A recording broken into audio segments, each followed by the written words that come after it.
Okay, now today we are going to discuss about the determinant. So meaning of determinant is in Marathi is निश्चयक.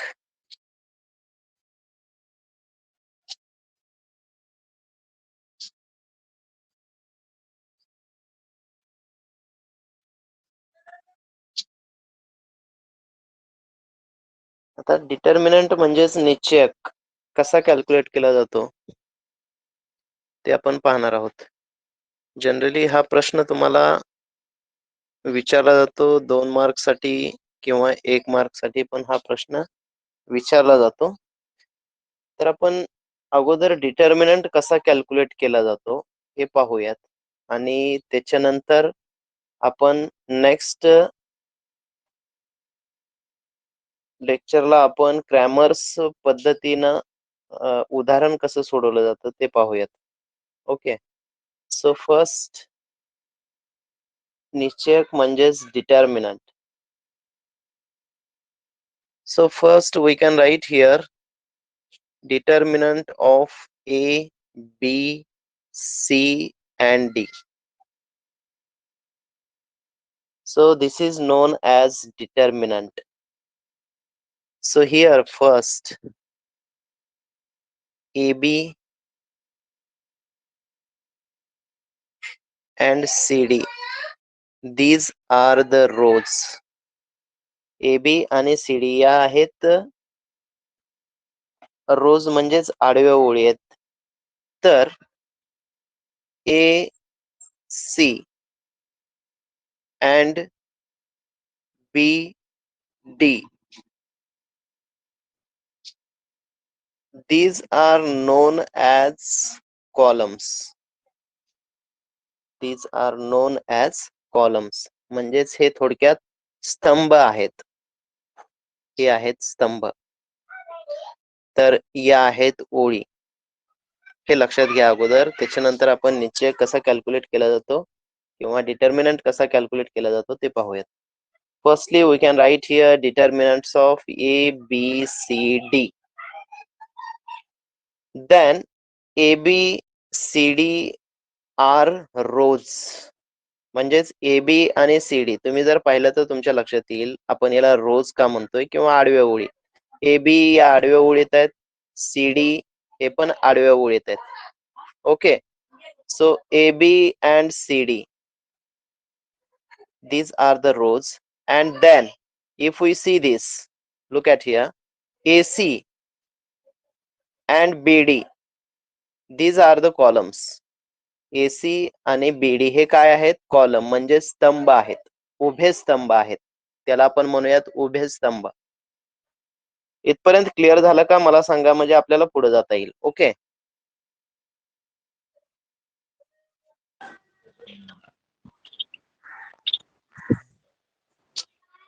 लक्षात ठेवा आडव्या ओळीत येणारे 2 element आहेत, ए आणि बी, सी आणि डी.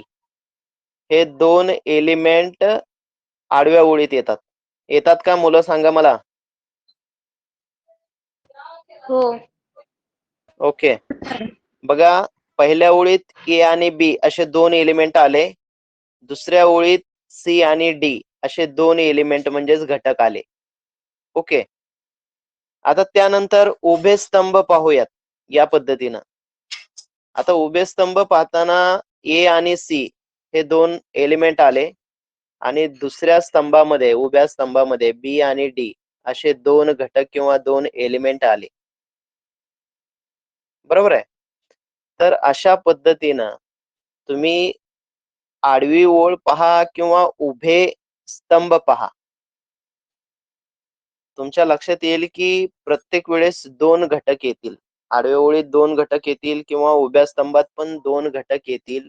म्हणून लक्षात ठेवा, म्हणून degree of determinant is 2.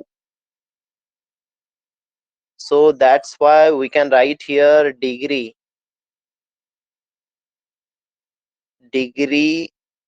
of given determinant, degree of determinant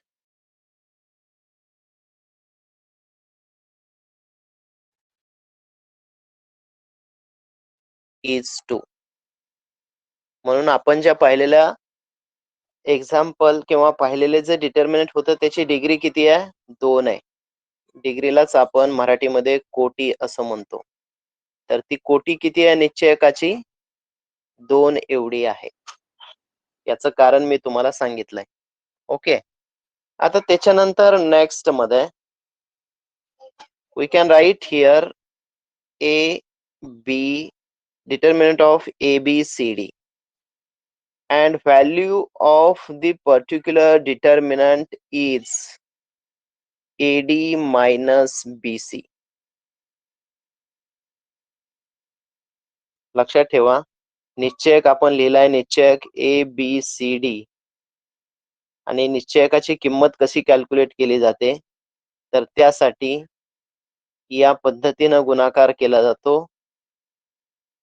AD वजा BC या पद्धतीनं गुणाकार आणि वजाबाकी करून या निश्चयकाची किंमत कॅल्क्युलेट केली जाते. सो अगोदर गुणाकार तुम्ही कराल AD आणि त्यानंतर वजा, लक्षात ठेवा वजा BC. या पद्धतीनेच तुम्ही निश्चयकाची किंमत कॅल्क्युलेट करू शकता. So listen carefully, this is the value of particular determinant. So first we know that degree of the determinant is 2 and reason of this degree 2 is there are 2 elements in each column and in each row. Okay, this is the reason of degree of the particular determinant is 2. म्हणजेच निश्चयकाची कोटी 2 काय आहे, तर आडव्या ओळीत पण 2 घटक आहेत आणि उभ्या स्तंभात पण 2 घटक येतात, म्हणून निश्चयकाची कोटी आहे 2. आता त्यानंतर या निश्चयकाची किंमत आपण कशी कॅल्क्युलेट केली आहे त्याचा फॉर्म्युला मी इथं लिहिला. तो फॉर्म्युला आहे AD वजा BC. हे लक्षात आलं असेल असं मला वाटतंय. आलंय का लक्षात सर्वांच्या? हो सर. ओके. आता त्याच्यानंतर आपल्याला पाहायचंय प्रॅक्टिस सेट 1.3 मधलं एक्झाम्पल. आणि एवढं सगळं क्लिअर झाल्यानंतर आता मला वाटतं आपण एक्झाम्पल कडे जाऊयात. So question second practice set 1.3 is on the page number 16 and question is find the values of the following determinants. थोडक्यात निश्चयकाच्या किमती काढा असा तो प्रश्न आहे. Okay, so I can write here determinants of -1, 7, 2, 4. Okay, -1, 7, 2, 4.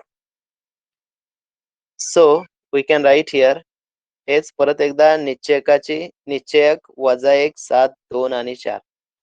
Then we can write here -1 into 4 minus 7 into 2. Then tell me -1 into 4 we get -4. okay, very good. So -4 and then tell me -7 into 2 -14. Okay, good. -14. Okay, so -4 minus 14 we get answer is -18. okay, very good, -18. So this is the value of determinants. This is the value of determinant. Okay, लक्षात आलं का मला सांगा. आता हेच मी परत एकदा मराठीमधून रिपीट करतोय. लक्ष द्या इकडे सर्वांनी. निश्चयकाची किंमत आपल्याला काढायला सांगितली आहे. आपण लिहिलंय तिथं निश्चयक वजा 1, 7, 2, 4 बरोबर वजा 1 गुणुले 4 वजा 7 गुणुले 2. आता आपण तिथं गुणाकार करतोय. वजा 1 गुणुले 4 तो गुणाकार येईल वजा 4. वजा 1 गुणुले 4 म्हणजेच गुणाकार किती यायला पाहिजे? वजा 4. तुम्हाला माहिती आहे धन आणि ऋण संख्येचा गुणाकार हा ऋण असतो. आणि वजा 7 गुणुले 2 परत एकदा वजा 7 गुणुले 2 म्हणजे वजा 14. वजा 4 वजा 14 दोन्ही संख्या ऋण आहेत, बेरीज होईल, पण चिन्ह मात्र मोठ्या संख्येचं म्हणजेच वजा आहे मोठ्या संख्येला चिन्ह, म्हणून वजा उत्तराला पण चिन्ह येईल वजा 18. तर अशा पद्धतीने डिटर्मिनंट किती कॅल्क्युलेट केला रे आपण? वजा 18. लक्षात आलं का मला सांगा? हो sir. Okay, then now we are going towards another example of determinants, and I think third example. So we can write here 7/3, determinants of 7/3, 5/3, 3/2, 1/2. So then firstly arrange in the value that is AD minus BC. So we know that 7/3 into 1/2 minus 5/3 into 3/2. Okay, so first we can write here. आता मी इथं संख्यांची मांडणी केली आहे बघा. 7/3 गुणुले 1/2 वजा 5/3/2. आता कोणत्या पद्धतीने आपण गुणाकार करायचा आहे, कसा करायचा आहे ते मी याच्या अगोदर सांगितलंय, ते तुम्ही पाहू शकता. बरोबर आहे. त्यामुळे या दोन जोड्या मी इथं घेतलेल्या आहेत. 7/3 into 1/2 आणि 5/3 into 3/2. ओके, तर त्याच्याविषयी काही डाऊट नसावा.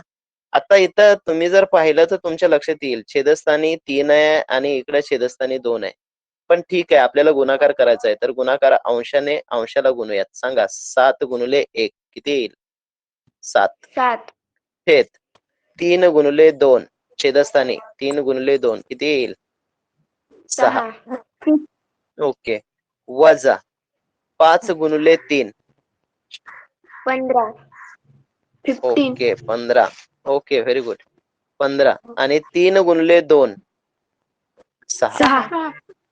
ओके, म्हणजे गुणाकार व्यवस्थित आलेला आहे. आता मला सांगा की छेद समान आहे का? हो. ओके, छेद समान आहे तर आता आपल्याला तिरकस गुणाकार करावा लागेल का? नाही. Okay, very good. म्हणजे छेद समान असल्यामुळे आपल्याला आता तिरकस गुणाकार करण्याची गरज नाही. आता डायरेक्ट आपण काय करूयात, पुढची स्टेप लिहितोय बघा मी. 7 minus 15/6. कारण छेद समान असल्यामुळं आपण एकदाच फक्त 6 लिहिलंय. then tell me 7 minus 15 we get minus 8/6. Okay, so बघा 7 वजा 15 वजा 8 येईल, कारण चिन्ह मोठ्या संख्येचं असतं. तुम्हाला माहिती आहे 15 ही मोठी संख्या आहे आणि 15 या संख्येला चिन्ह कोणतं आहे? वजा. बरोबर आहे. त्यामुळे आपण येणाऱ्या उत्तराला चिन्ह दिलंय वजा. Then divide 8 and 6 by 2 we get 2 3s 6 and 2 4s 8. So value of determinant is determinant म्हणजे निश्चयकाची व्हॅल्यू काय येईल? -4/3. ओके, काय अडचण आहे का मला सांगा? आता निश्चय कॅल्क्युलेट करताना काय प्रॉब्लेम असतील तर मला विचारा. नाही सर. नाही. ओके, तर आज आपण हे पाहिलंय आणि आता लक्षात ठेवा पुढच्या लेक्चरला आपल्याला क्रॅमर्स रूल पाहायचा आहे, जो आपल्यासाठी महत्वाचा आहे. तो जवळपास 3 किंवा 4 मार्क्ससाठी तुम्हाला मे बी विचारला जाऊ शकेल. बरोबर आहे.